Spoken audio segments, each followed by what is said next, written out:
نحمده ونصلي ونسلم على رسوله الكريم أما بعد فأعوذ بالله من الشيطان الرجيم بسم الله الرحمن الرحيم حميم عين سين قاف كذلك يوحي إليك وإلى الذين من قبلك الله العزيز الحكيم له ما في السماوات وما في الأرض وهو العلي العظيم صدق الله مولانا العظيم اللهم صل على سيدنا ومولانا محمد وعلى آل سيدنا ومولانا محمد وبارك وسلم۔ سورہ الشورى ان حوامیم سبع میں سے یہ سورت بھی ہے۔ اس کے اندر بھی اسی تسلسل والے مضمون کو بیان کیا جا رہا ہے۔ مشرکین کے جانب سے یہ کہا گیا کہ آپ ہمیں جن غیر اللہ کی عبادت سے منع کرتے ہیں اور روکتے ہیں، ان کے متعلق تو ہمیں پہلی کتابوں میں ایسی عبارتیں ملتی ہیں جس سے یہ اندازہ ہوتا ہے کہ ان کی عبادت بھی کی جا سکتی ہے، ان کو بھی پکارا جا سکتا ہے۔ آج بھی الٹی پلٹی کتابیں لا کر لوگوں کے عقائد کو خراب کرنے کی کوشش کی جاتی ہے۔ فلاں کتاب میں لکھا ہے جس کا سر پیر ہی کوئی نہیں ہے۔ اللہ تعالیٰ نے فرمایا کہ کذالک یوحی الیک وإلی الذین من قبلک اللہ العزیز الحکیم، آپ کی طرف بھی وحی آئی اور آپ سے پہلے بھی وحی آئی، اس وحی کے اندر کوئی فرق نہیں ہے، کوئی فرق نہیں ہے۔ پھر آیت نمبر 13 کے اندر اسی کی مزید تفصیل کی، شرع لکم من الدین ما وصی بہ نوحا والذی اوحینا الیک وما وصینا بہ ابراہیم وموسیٰ وعیسیٰ، ہم نے آپ کے لیے وہی دین مقرر کیا اور منتخب کیا جس کی وحی اور وصیت ہم نے حضرت نوح علیہ السلام کی طرف کی، حضرت ابراہیم کی طرف کی، حضرت موسیٰ اور حضرت عیسیٰ علیہ السلام کی طرف کی۔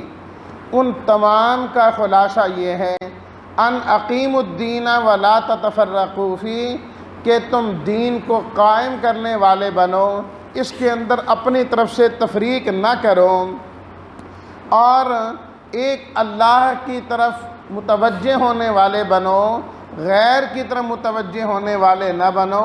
فرمایا سب کی طرف یہ ایک ہی وحی آئی تھی، حضرت نوح علیہ السلام سے لے کر آپ تک اس وحی کے اندر کوئی فرق کوئی نہیں ہے۔ تو یہ کیسے ہو سکتا ہے کہ اللہ تعالیٰ ان تمام انبیاء کرام کو ایک چیز کا حکم دیں اور پھر کہیں آ کے اللہ کسی اور چیز کا حکم دینا شروع کر دیں؟ یہ ممکن ہی نہیں ہے۔ اور پھر خاص طور پر جو شرک ہے، فرمایا کہ یہ تو اللہ کو اتنا ناپسند ہے، اتنا ناپسند ہے کہ قریب ہے کہ آسمان بھی پھٹ جائے اس کی وجہ سے، زمین پھٹ جائے۔ 16ویں سپارے میں اللہ تعالیٰ نے فرمایا اور پہاڑ اپنی جگہ سے ہل جائیں، اس بات پر کہ لوگوں نے اللہ کا شریک بنا لیا، اللہ کی اولاد بنا لی، حالانکہ اللہ تعالیٰ تو ان چیزوں سے پاک ہے۔ تم کیا باتیں کرتے ہو اللہ کے شرک کی؟ فرمایا جتنی آسمانی مخلوقات ہیں، یہ اللہ کے فرشتے ہیں، یہ سب کے سب اللہ ہی کی تسبیح کرتے ہیں، اللہ ہی کی حمد بیان کرتے ہیں۔ جب آسمان والوں کا الہ ایک ہے تو زمین والوں کے الہ دو کیسے ہو سکتے ہیں؟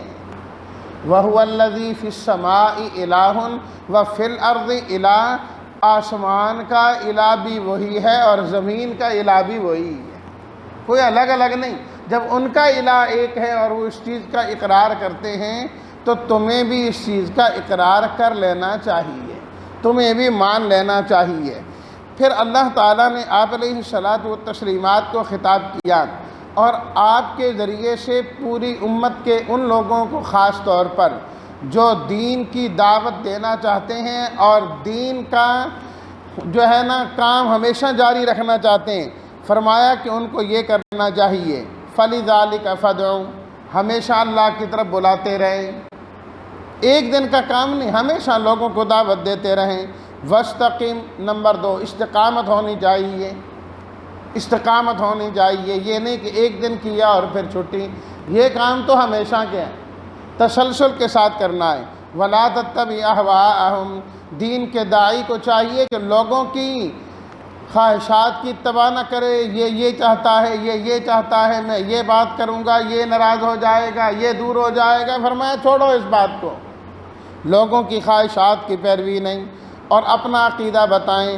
آمنت بما انزل اللہ من کتاب، میں تو اس اللہ پر ایمان لایا جس نے کتاب نازل کی، میرے سارے عقیدے کتاب والے ہیں، کتاب یعنی قرآن مجید والے، میں اس سے ہٹ کر دوسرے تیسرے کی بات نہیں کروں گا، اس نے یوں لکھا ہے، اس نے یہ لکھا ہے، یہ دیکھو کہ اللہ نے کیا فرمایا، یہ ہونا چاہیے۔ وَأُمِرْتُ لِأَعْدِلَ بَيْنَكُمْ، اور داعی کو چاہیے کہ ہمیشہ منصف بن کر رہے اور لوگوں کو دعوت دیں۔ اللہ ربنا و ربکم، اے لوگو ہمارا اور تمہارا رب اللہ ہے، اور یہ بھی کہے میرے عمل تمہارے کام نہیں آئیں گے، تمہارے عمل میرے کام نہیں آئیں گے، تم نے اپنی قبر میں جانا ہے، میں نے اپنی قبر میں جانا ہے۔ اللہ یجمع بیننا، اللہ ہمیں قیامت کے دن جمع کر کے سارے فیصلے کر دیں گے۔ پھر وہ کہتے تھے جی آپ بتائیے قیامت کب آئے گی، قیامت والے دن فیصلے جو ہونے ہیں تو ہمیں بتا دیا جائے وہ کون سا دن ہے۔ عدالت میں فیصلہ ہونا ہو تو پہلے تاریخ معلوم ہوتی ہے، فلاں دن فیصلہ سنایا جائے گا، اب فیصلہ ہو گیا ہے، اب محفوظ ہو گیا ہے، اب فلاں وقت سنایا جائے گا، تو اس کی بھی تاریخ بتا دی جائے۔ تو اللہ تعالیٰ نے فرمایا کہ دیکھو جو ایمان والے ہیں وہ تو قیامت کا سن کے ہی ڈرتے کانپتے رہتے ہیں، مشفقون منہا، وہ تو کہتے ہیں کہ اللہ تعالیٰ اس ہولناک منظر سے ہمیں ویسے ہی بچائے، وہ مانگتے نہیں ہیں قیامت۔ یستعجل بها الذین لا یؤمنون بها، جو ایمان والے نہیں ہیں انہی کو جلدی پڑی ہوئی ہے، انہی کو جلدی پڑی ہے۔ وما یدریک لعل الساعۃ قریب، کیا معلوم ہو سکتا ہے قیامت بالکل قریب ہو۔ بھائی دیکھیں نا، بڑی قیامت تو جب آئے گی جب ایک انسان مرتا ہے اس کی قیامت تو آ ہی جاتی ہے۔ من مات فقد قامت قیامتہ، اس کے لیے تو نہ یہ زمین، نہ آسمان، نہ چاند، نہ سورج، نہ عزیز و اقارب، نہ یہاں کی دنیاوی نعمتیں، اس کے لیے تو سب ختم ہے، تو اس کا تو کوئی پتہ نہیں وہ قیامت کس وقت آ جائے، اس کی قیامت تو اسی وقت ہی ہے۔ من کان یرید حرث الآخرۃ نزد لہ فی حرثہ، فرمایا کہ جو آخرت کی کھیتی کا ارادہ کرتا ہے ہم اس کی کھیتی بڑھاتے رہتے ہیں، جو آخرت کا تقاضا کرتا ہے، ارادہ کرتا ہے، اللہ بڑھا کے اسے دیتے ہیں۔ اور جو دنیا چاہتا ہے، ساری محنت دنیا کے لیے کرتا ہے، فرمایا کہ ہم جتنی چاہتے ہیں اتنی دیتے ہیں، اور سورہ بنی اسرائیل میں فرمایا جس کے لیے چاہتے ہیں۔ تو گویا کہ جو دنیا کا طلبگار ہے، دنیا کی محنت کرتا ہے، جس کو ہم چاہتے ہیں جتنی چاہتے ہیں اتنی ہی دیتے ہیں، لیکن کیونکہ اس نے صرف دنیا مانگی، وَمَا لَهُ فِي الْآخِرَةِ مِن نَصِیب، آخرت میں کچھ نہیں ملے گا۔ اور جو دنیا مانگتا ہے، اللہ اکبر، اللہ نے سورہ نساء میں فرمایا نا، اے دنیا کے طلبگاروں، دنیا کے بدلے لینے والوں، فَعِندَ اللَّهِ ثَوَابُ الدُّنْيَا وَالْآخِرَةِ، اللہ کے پاس تو دنیا آخرت دونوں کا ثواب موجود ہے۔ تو کیسا کم عقل بنا کہ اللہ سے دنیا دنیا دنیا مانگتا ہے، جب اللہ کے پاس ہر چیز ہے، سب کچھ اسی کے قبضے میں ہے، تو اللہ سے دونوں مانگو نا۔ ربنا آتنا فی الدنیا حسنہ وفی الآخرۃ حسنہ وقنا عذاب النار، یا اللہ دنیا میں بھی اچھی حالت میں رکھ اور آخرت میں بھی اچھی حالت میں رکھ، اور یا اللہ آخرت میں ہمیں آگ کے عذاب سے بچانا۔ اب آیا رمضان، سب مانگو نا اللہ سے، صرف یہ کیا کہ ایک چیز مانگتے رہیں، ایک چیز مانگتے رہیں، اے اللہ دنیا بھی بھلی کر دے، آخرت بھی بھلی کر دے، دونوں چیزوں کی بھلائیاں اللہ سے مانگنی ہیں، اللہ سے مانگنی ہے۔ اللہ اکبر۔ جب اللہ سے مانگو گے وَيَسْتَجِيبُ الَّذِينَ آمَنُوا وَعَمِلُوا الصَّالِحَاتِ، فرمایا کہ اللہ تعالیٰ ایمان والوں اور عمل صالح والوں کی دعاؤں کو بھی قبول کرتے ہیں اور ان کے عملوں کو بھی قبول کرتے ہیں۔ اور اللہ بڑے ہی سخی ہیں، بڑے ہی کریم ہیں، ایسے نہیں کہ اس نے اتنا عمل کیا پورا تول تول کے رتی رتی توڑ کے ماشا ماشا تول کے اللہ تعالیٰ دیں۔ فرمایا یہ اس کی جو ہے نا احسان کے خلاف ہے، اس کی احسان مندی کے خلاف ہے۔ جب بندہ ایمان لاتا ہے، عمل کرتا ہے، وَيَزِيدُهُم مِّن فَضْلِهِ، اللہ اپنے فضل سے زیادہ دے دیتے ہیں، اپنے فضل سے اور دیتے ہیں۔ اللہ اکبر۔ وہ بزرگ فرماتے ہیں نا، بندہ اپنی ضرورت کے مطابق مانگتا ہے اور اللہ تعالیٰ اپنی شان کے مطابق دیتے ہیں، یہ نہیں دیکھتے کہ اس کی ضرورت کتنی ہے۔ وہ اکثر میں سنایا کرتا ہوں نا کہ ایک اللہ والے کے پاس بعض نے حضرت علی رضی اللہ تعالیٰ عنہ کا نام لکھا، بعض نے اور کا، کہ ایک عورت ان کے پاس آئی پیالہ لے کے، جی تھوڑی سی شہد دے دیں ہمیں، ہمارے ہاں بچہ پیدا ہوا ہے، اس کو گھٹی لگانی ہے۔ حضرت نے فرمایا کہ اس کو پورا گیلن دے دو، اپنے غلام سے کہا گیلن اٹھا کر دے دو، حکم کی تعمیل دیا، چلی گئی وہ خاتون۔ بعد میں غلام عرض کرنے لگا، حضرت اس نے تو ایک پیالہ مانگا تھا اور آپ نے پورا گیلن اٹھا کے دے دیا۔ حضرت نے بڑا خوبصورت جواب دیا، فرمایا اس نے اپنے ظرف کے مطابق مانگا، ہم نے اپنی ظرف کے مطابق دیا ہے۔ اس نے اپنی ضرورت کے مطابق مانگا، ہم نے اپنی شان کے مطابق دیا ہے۔ بھئی دیکھو نا، مانگنے والے کہتے ہیں 5 روپے دے دو، 2 روپے دے دو، 1 روپیہ دے دو، تو کیا دینے والا 1 روپے ڈھونڈ ڈھونڈ کے دیتا ہے کہ روپیہ مانگ رہے ہیں؟ اس نے 5 روپے نا، وہ اپنی شان کے مطابق دیتا ہے، کوئی 100 پکڑائے گا، کوئی 50 پکڑائے گا، یہ اپنی شان کے مطابق دے گا۔ اللہ پاک فرماتے ہیں، اے لوگو تم صحیح موحد بن جاؤ، وَعَمِلُوا الصَّالِحَاتِ، اپنے عملوں کو صحیح کرو، میرے نبی کے طریقے کے مطابق تمہارے عمل آ جائیں۔ فرمایا پھر میں بھی تمہیں اپنی شان کے مطابق عطا کروں گا۔ پروردگار آپ تو سب کے خالق ہیں، آپ تو سب کے مالک ہیں، تو پھر آپ سب کو خوب کیوں نہیں دے دیتے؟ سب کا رزق کشادہ کر دیں، سب کو جھولیاں بھر بھر دے دیں۔ فرمایا کہ اللہ تعالیٰ یہ چاہیں تو اس کے لیے کوئی مشکل نہیں ہے، کوئی مشکل نہیں ہے کہ اگر اللہ تعالیٰ ایک کو اربوں کھربوں دیتا ہے اور دوسرے کو سینکڑوں اور ہزاروں دیتا ہے تو اللہ دونوں کو برابر کر کے بھی دے سکتا ہے، اس کے لیے کوئی مشکل نہیں۔ لیکن فرمایا کہ اس کائنات کا نظام نہیں چل سکتا، بے سارے ہی امیر ہو جائیں، سارے ہی مالدار ہو جائیں، جوتیاں کون بنائے گا؟ موچی کون ہوگا؟ کپڑے سینے والا کون ہوگا؟ بال بنانے والا نئی کون ہوگا؟ گلیاں صاف کرنے والا کون ہوگا؟ ہر آدمی تو چودھری بنا بیٹھا ہوگا۔ بھئی آج جس کے پاس 2 روپے آ جائیں، پیسہ آ جائیں، وہ تو پانی پینے کے لیے جو ہے نا اس چیز کو نہیں پسند کرتا کہ میں خود اٹھ کے جاؤں، کوئی جائے اور پانی بھر کے لا کے مجھے دے پھر میں پیوں گا، وہ اپنی شان کے خلاف سمجھتا ہے۔ تو فرمایا پھر کائنات کا نظام کیسے چلے؟ چل ہی نہیں سکتا۔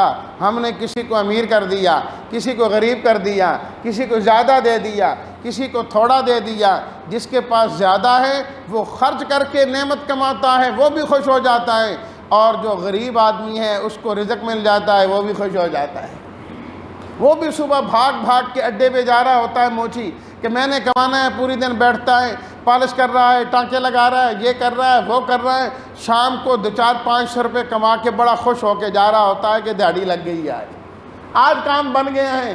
فرمایا رب نے کس طرح کائنات کا نظام چلایا ہوا ہے، وَلَوْ بَسَطَ اللَّهُ الرِّزْقَ لِعِبَادِهِ لَبَغَوْا فِي الْأَرْضِ، اگر اللہ زمین میں رزق کشادہ کر دیتے، بہت زیادہ وافر دینے لگ جاتے ہیں، لَبَغَوْا فِي الْأَرْضِ، زمین میں سرکشی ہو جاتی، وَلَٰكِن يُنَزِّلُ بِقَدَرٍ مَّا يَشَاءُ، لیکن اللہ ایک خاص اندازے کے مطابق اتارتے رہتے ہیں۔ جتنے بندے ہوں گے اللہ رزق دے گا۔ یہ خواہ کیا ہے کہ آبادی زیادہ ہو جائے گی، کہاں سے کھائیں گے؟ جب اکیلے حضرت آدم تھے، پھر حضرت حوا تھیں، اللہ ان کو بھی رزق دیتا تھا۔ آج ان کی اتنی اولاد ہوگی، اللہ آج بھی رزق دیتا ہے، اللہ آج بھی دیتا ہے، قیامت تک اللہ نے رزق دینا ہے، کیونکہ رزق کی ذمہ داری اللہ نے اپنے اوپر لی ہے۔ وَمَا مِن دَابَّةٍ فِي الْأَرْضِ إِلَّا عَلَى اللَّهِ رِزْقُهَا، فرمایا کہ جو بھی چلنے والا ہے زمین پر، رزق کی ذمہ داری اللہ نے اپنے اوپر لی ہے کہ میں نے رزق دینا ہے، تم نہیں دے سکتے کسی۔ اور بلکہ عام طور پر یہ ہوتا ہے اللہ ان کی برکت سے ان کو بھی دیتا ہے۔ آپ دیکھیں نا، جب آدمی اکیلا ہوتا ہے تو کتنا کما رہا ہوتا ہے، جب شادی ہو جائے تو پھر اللہ رزق کتنا دیتے ہیں، ایک بچہ ہوا، دوسرا ہوا، تیسرا ہوا، اللہ تعالیٰ ہمیشہ رزق بڑھاتے رہتے ہیں، جبکہ بندے بڑھتے ہیں۔ رزق تو کم ہونا چاہیے کہ جتنا میں کما رہا تھا جی، اکیلا کھا رہا تھا، 5-6 آدمی کھا رہے ہیں، لیکن عام تجربے میں آپ بھی دیکھیں اور ہم بھی دیکھیں، اکیلے میں وہ رزق نہیں ملتا جب 6 بندوں کو جو اللہ رزق عطا فرما دیتے ہیں۔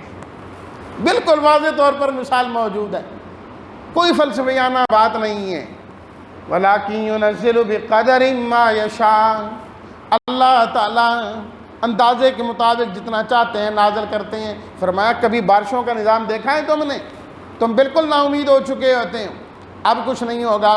کس طرح اللہ بارش نازل کر کے سارا جہان دھو دیتے ہیں پکڑ کے، ساری زمین کے اندر جل تھل ہو جاتی ہے، پانی پانی ہو جاتا ہے، جبکہ اللہ تعالیٰ نے فرمایا بارش آنے سے تھوڑی دیر پہلے ہی تم نا امید ہوتے ہو کہ کچھ بھی نہیں ہے۔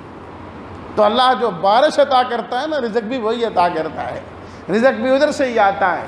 تو اس لیے خواہ فرمایا کہ تم پریشان نہ ہوا کرو، رب کی حکمتیں رب ہی جانتا ہے، رب کے فیصلوں کی حکمتیں وہی جانتا ہے، کوئی اور نہیں جانتا، اللہ تعالیٰ ہی بہتر جاننے والے ہیں۔ اللہ اکبر۔ فرمایا کہ دنیا کے اندر تمہیں کچھ بھی مل جائے، فمتاع الحیات الدنیا، یہ تو دنیا کی زندگی کا سامان ہے، جتنا بھی مل جائے ادھر ہی ختم ہو جانا، جتنا مل جائے ختم ہو جائے، کسی نے اس دنیا سے لے کے نہیں جانا، اور آج تک کوئی بھی لے کے نہیں گیا، سب ادھر چھوڑ جاتے ہیں، سب ادھر چھوڑ جاتے ہیں۔ اللہ اکبر۔ کفن میں جیب نہیں ہوتی اور قبر میں الماری نہیں ہوتی، الماری نہیں ہوتی۔ بادشاہ بھی کفن پہن کے ہی جاتا ہے، اور غریب آدمی بھی وہی کفن کی 3 چادریں پہن کے جاتا ہے اور ساتھ کچھ نہیں لے کے جاتا۔ فمتاع الحیات الدنیا وما عند اللہ خیر وابقا، جو اللہ کے پاس ہے نا وہ بڑا بہتر ہے، جو ثواب اللہ کے ہاں تم پہنچا دیتے ہو نا وہ بہتر ہے۔ اچھا، وابقا، اور وہ باقی بھی رہتا ہے، یہاں تو کھایا ختم، پہنا پرانا، یہاں تو کچھ بھی باقی نہیں رہتا۔ اچھا پروردگار جو آپ کے پاس ہے پھر آپ کن کو دیتے ہیں؟ فرمایا بتا دیتا ہوں، للذین آمنوا، جو اللہ پر ایمان لاتے ہیں، وعلی ربہم یتوکلون، اپنے رب پر بھروسہ کرتے ہیں، والذین یجتنبون کبائر الاثم، جو بڑے بڑے گناہوں سے بچتے ہیں، بے حیائی سے بچتے ہیں، جب غصہ آ جائے تو معاف کر دیا کرتے ہیں، رب کے احکامات کو مانتے ہیں، نماز قائم کرتے ہیں، اپنے کام مشوروں سے کرتے ہیں، جو حب نے ان کو دیا اس میں سے خرچ کرتے ہیں، اور جب ان پر کوئی ظلم اور زیادتی کریں تو مناسب ہو تو بدلہ لیتے ہیں، لیکن بدلے میں زیادتی نہیں کرتے ہیں، اور اگر مناسب سمجھے معاف کرنا تو معاف کر دیتے ہیں۔ اللہ نے فرمایا وَلَمَنْ صَبَرَ وَغَفَرَ، جو صبر کرے اور معاف کر دے، إِنَّ ذَلِكَ لَمِنْ عَزْمِ الْأُمُورِ، ہے یہ بڑی ہمت کا کام ہے، یہ کوئی آسان کام نہیں ہے، یہ کوئی آسان کام نہیں ہے۔ تو فرمایا صبر اور مغفرت، صبر اور مغفرت یہ بڑی بہتر بات ہے۔ استجیبوا لربکم، فرمایا اپنے رب کی باتوں کو قبول کرو اس دن سے پہلے کہ وہ دن آ جائے گا تو ٹالا نہیں جائے گا۔ پھر نہیں ٹلے گا، اس دن کے آنے سے پہلے پہلے اللہ کے حکموں کو ماننے والے بن جاؤں۔ پھر اللہ تعالیٰ نے فرمایا للہ ملک السماوات والارض، آسمانوں اور زمینوں کا بادشاہ اللہ، یخلق ما یشاء، جو اللہ تعالیٰ چاہتے ہیں پیدا کرتے ہیں۔ پوری کائنات میں دیکھو نا اللہ نے کیسے بنایا اور کیا خوبصورتی بنائی۔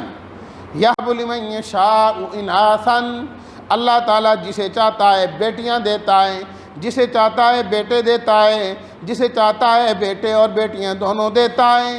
وَيَجْعَلُ مَن يَشَاءُ عَقِيمًا، اور جسے چاہتا ہے اللہ کچھ بھی نہیں دیتا، یہ تو اس کی مرضی ہے، اس کی مرضی ہے۔ اولاد دینا نہ دینا اللہ کے قبضے میں، بیٹا اور بیٹی دینا اللہ کے قبضے میں، کیا ہوگا کب ہوگا کس عمر میں ہوگا اللہ کے علاوہ کسی کے اختیار میں نہیں۔ انہو علیم، اللہ جانتا ہے کس کو بیٹے دینا بہتر ہے، کس کو بیٹیاں دینا بہتر ہے، کس کو بیٹے اور بیٹیاں دونوں دینا بہتر ہے، اور کس کو اولاد نہ دینا بہتر ہے۔ علیم، وہ علم والا ہے۔ قدیر، اور اللہ قدرت والا ہے، اپنی قدرت دکھاتے ہیں اللہ کہ دیکھو جس کو چاہتا ہوں بیٹا دیتا ہوں وہ بیٹیوں کے لیے ترستا ہے، اور جسے چاہتا ہوں بیٹیاں دیتا ہوں بیٹوں کے لیے ترستا ہے، اور جسے چاہتا ہوں کچھ نہیں دیتا اولاد کے لیے ترستا ہے۔ فرمایا یہ تو میرے قبضے میں ہے نا، میری قدرت میں ہے نا۔ اللہ اکبر، ایک ایک آیت جس آیت پر بھی نظر پڑ جائے رکنے کا دل کرتا ہے۔ قرآن مجید اللہ کا کلام جو ہوا، اللہ کا کلام جو ہوا، ایک ایک آیت میں اللہ تعالیٰ نے علم و حکمت کے سمندر بھر دیے، علم و حکمت کے سمندر بھر دیے۔ سورہ زخرف۔ اچھا جی، ہم غیر اللہ کو نہیں، آپ نے منع کر دیا کہ عبادت نہ کرو، ہم تو اس لیے پکارتے ہیں چلو قیامت کے دن ہو سکتا ہے یہ اللہ کی بارگاہ میں ہماری سفارش کر دیں، اور سفارش کریں تو ہمارا کام بن جائے۔ اللہ تعالیٰ نے فرمایا وَلَا يَمْلِكُ الَّذِينَ يَدْعُونَ مِن دُونِهِ الشَّفَاعَةَ، اللہ کی اجازت کے بغیر کون سفارش کر سکتا ہے؟ کوئی زبردستی کھڑا ہو جائے نہیں نہیں نہیں نہیں میں نے نہیں، اللہ جس کو اجازت دیں گے سفارش کرنے کی وہ کرے گا، جس کے بارے میں اجازت دیں گے اسی کے متعلق سفارش ہوگی، اور کسی کے متعلق نہیں۔ زبردستی کوئی اپنے مجرم کو اللہ کی بارگاہ سے نہیں چھڑوا سکتا۔ اللہ اکبر۔ سورت کا نام زخرف، سونا، سونے کی طرح جو چیز چمکنے والی ہو۔ کافر اعتراض کرنے لگے آپ علیہ الصلاۃ والتسلیمات پر کہ اللہ نے اگر اپنا نبی بنانا تھا، پیغمبر بنانا تھا، تو مکہ اور طائف والوں میں سے اللہ کسی بڑے آدمی کو اپنا نبی بنا دیتے ہیں۔ اللہ تعالیٰ نے ان کو کیوں اپنا نبی بنایا جو کہ یتیم بھی تھے، والد صاحب پہلے فوت ہو گئے، والدہ بھی بچپن میں فوت ہو گئیں، اور پھر دنیاوی اعتبار سے کچھ ساز و سامان مال و دولت زیادہ نہیں ہے۔ کسی اللہ مالدار کو بناتے ہیں نا، بڑے بڑے چودھری ہیں یہاں پر، زمیندار ہیں، باغوں کے مالک ہیں طائف کے لوگ۔ من القریتین عظیم، کسی عظیم آدمی کو بنا دیتے نا اللہ نے ان کو اپنا نبی کیوں بنایا؟ اللہ اکبر۔ اللہ تعالیٰ نے بڑا زبردست جواب دیا، اہم یقسمون رحمت ربک، فرمایا اب نبوت انہوں نے تقسیم کرنا شروع کر دی ہے کہ کس کو نبی بنانا ہے، کس کو نہیں بنانا، کس کو نبوت ملنی چاہیے، کس کو نہیں ملنی چاہیے۔ ہم ان سے پوچھ پوچھ کے بنائیں گے؟ دنیا داروں کا ذہن تو یہی ہوتا ہے نا کہ ووٹ اس کو دیا جائے، اپنا سربراہ اس کو بنایا جائے جو مالدار ہوں، جو پیسے والا ہوں۔ غریب آدمی کا کیا کام ہے کہ وہ سیاست میں آئے اور وہ بھی کچھ نہ کچھ بننے کی کوشش کر کے، نہیں مالدار آدمی کو ہونا چاہیے۔ تو اللہ تعالیٰ نے فرمایا کیا تم نے نبوتوں کو تقسیم کرنا شروع کر دیا؟ تم کون ہوتے ہو تقسیم کرنے والے؟ فرمایا ہم نے تو رزق کی تقسیم تمہارے ہاتھ میں نہیں رکھی کہ تم رزق تقسیم کرو، آپس میں بانٹو، اس کو اتنا ملنا ہے، اس کو اتنا نہیں ملنا۔ رزق ہم خود تقسیم کرتے ہیں، تم نبوت کے ٹھیکیدار بن رہے ہو، نبوت تمہاری مرضی سے نہیں ملتی، ہم دیکھتے ہیں کہ کون اس قابل ہے اور کس میں یہ صلاحیت رکھتے ہیں، ہم دیا کرتے ہیں۔ رہی بات کہ آپ کے پاس مال و دولت کوئی نہیں، فرمایا اس کی کیا حیثیت ہے؟ اگر اللہ چاہتے تو یہ جو کافر ہیں نا، اللہ ان کی چارپائیاں، ان کے گھر، ان کی گھروں کی سیڑھیاں بھی اللہ سونے اور چاندی کی بنا دیتے ہیں، لیکن اللہ اس لیے نہیں بناتے ہیں کہ ظاہری طور پر یہ ان کی گمراہی کا سبب بن جاتا، سارے لوگ کافر ہونا شروع ہو جاتے ہیں، یار ادھر جاؤ نا تو بڑا کچھ ملتا ہے، ادھر جاؤ تو بڑا کچھ ملتا ہے، ورنہ یہ بات نہ ہوتی تو فرمایا ہم کافروں کی سیڑھیاں بھی جو ہے نا سونے کی بنوا دیتے ہیں۔ لیکن ہے کیا ہے؟ کچھ بھی نہیں، یہ دنیا کا سامان یہیں رہ جائے گا۔ والآخرۃ عند ربک للمتقین، پرہیزگاروں کے لیے رب کے ہاں آخرت بہتر ہے۔ اس لیے فرمایا ہم نے تو اپنے نبی کو آخرت میں نوازنا ہے، صحیح جا کے وہاں اپنی شان اپنے نبی کی ہم سب کے سامنے ظاہر کریں گے۔ اس لیے فرمایا ہمارے نبی کی اطاعت سے منہ نہ موڑو اور اللہ کے قرآن سے بھی منہ نہ موڑو۔ جو قرآن سے منہ موڑے گا اللہ شیطان اس پر مسلط کر دے گا۔ اب تمہاری مرضی ہے، رحمان کو اپنے ساتھ رکھنا چاہتے ہو کہ شیطان کو رکھنا چاہتے ہو؟ رحمان کو اپنے ساتھ رکھتے ہو تو رب کا کلام پڑھو، اور اگر شیطان کے ساتھی بنتے ہو تو رب کا کلام چھوڑو۔ اسے چھوڑو گے بس ختم، شیطان خود بخود آ جائے گا، خود بخود آ جائے گا۔ پھر اللہ تعالیٰ نے حضرت موسیٰ علیہ السلام کا واقعہ بیان کیا کہ دیکھو جب اس نے حضرت موسیٰ کی بات نہ مانی فرعون نے اور اللہ کی وحی کی اتباع نہ کی تو شیطان نے کیسا اس کو بے وقوف بنایا کہ اپنے آپ کو خدا کہنے لگ گیا ہے وہ۔ یہی بات حضرت ابراہیم علیہ السلام کے مد مقابل نمرود کی تھی، شیطان کا پیروکار بنا۔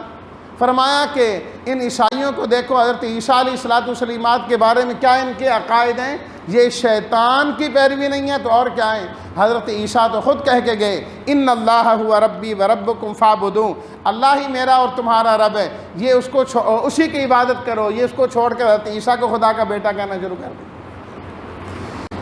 سورہ الدخان بالکل مختصر سورت 3 رکوعات پر مشتمل ہے۔ کہنے لگے کہ ہم جن کو پکارتے ہیں چلو یہ ہماری پکار سنتے تو ہیں نا، تو کبھی نہ کبھی تو فائدہ بھی ہو جائے گا۔ اللہ نے فرمایا نہیں، انہ هو السمیع العلیم، سب کی سننے والا، سب کو جاننے والا ایک اللہ، کوئی نہیں سنتا، لیکن فرمایا کہ وہ قبول کرتا ہے ایک وقت تک، اس سے آگے نہیں۔ پھر فرعون کا اللہ تعالیٰ نے ذکر کیا کہ دیکھو نا پکڑا گیا نا، وہ جب غرق ہونے لگا، ماننے وہ بھی لگ گیا، لیکن اللہ نے کہا اب نہیں تمہاری سنتے، اب نہیں قبول ہوگی، اب جتنے مرضی دعوے کروں۔ کم ترکوا من جنات، فرمایا دیکھو کتنے ان کے باغات تھے، آہا چشمے تھے، عیون وزروع، کھیتیاں تھیں، ومقام کریم، بڑی عزت کی جگہ تھی، بڑی نعمتیں تھیں، لیکن جب رب کا حکم نہ مانا تو اللہ نے سب سے بے دخل کر دیا۔ انسان جب نافرمان بنتا ہے تو پھر ہاتھ سے سب کچھ چلا جاتا ہے، سب چلا جاتا ہے۔ فرما برداری کرے اللہ غیب سے اسباب پیدا کر کے عطا فرما دیتے ہیں۔ سورہ جاسیہ، یہ ہمارے باپ دادا اس طریقے سے کرتے تھے، اس لیے ہم بھی اسی طریقے سے کرتے ہیں، اپنے باپ دادا کے نقش قدم پر چلتے۔ اللہ نے فرمایا نہیں، ثم جعلناک علی شریعۃ من الامر، شریعت کس لیے دیا ہم نے؟ دین کس لیے دیا؟ پیروی دین کی کرنی ہے، باپ دادا کی نہیں کرنی۔